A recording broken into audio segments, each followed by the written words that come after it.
J'ai hâte d'avoir la première copie des mains. Attends de la sentir. Quand l'encre est encore fraîche, c'est euphorisant. Ça sent le muguet et le lilas. Il y avait une personne assez importante dans ma vie, c'était mon oncle Marcel à qui je dédie le film.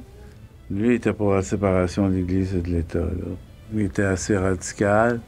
Et puis, je me suis mis à penser à lui, puis à imaginer une histoire autour de ça et faire en sorte que on ait quelque chose qui ressemble au mouvement de la Ligue de langue française qui est né en 61, mais un peu avant. Ce pamphlet athée de Cet amour et fille circule en 7e année à Sainte-Eusèbe-la-Mélasse. L'histoire, au début, c'était une histoire basée sur les adultes qui sont à l'intérieur du film, avec les prêtres, avec, la Révolution tranquille, blablabla. Puis là, après, on a recentré l'histoire sur les enfants. Le manteau copié sur Michel.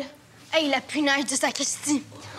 Merci, Angèle. Puis je pense que quand on prend des enfants comme personnages, on est vraiment en train de raconter une histoire qui est moderne. Tu sais, l'enfance, la révolte, tu sais, l'adolescence, là, c'est quoi? C'est que t'es là, puis tu sais, tu veux changer le monde, tu veux tout bouleverser. Mais ça, c'est universel.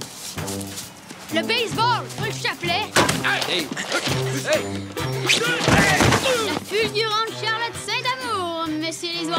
J'ai trouvé le scénario magnifique. Je trouvais ça tellement beau, les enfants versus l'Église, la poésie versus le catholicisme. Je trouvais ça magnifique. Puis même si c'est un film d'époque, il y a tout le temps des résonances avec notre époque en ce moment, avec une certaine montée de la droite puis de la rectitude politique. Donc, mon personnage incarne ça, puis que ce soit les enfants qui soient porteurs de la poésie puis qui demandent à rêver, je trouvais ça beau. Puis je trouve que ça fait du bien dans le paysage en ce moment.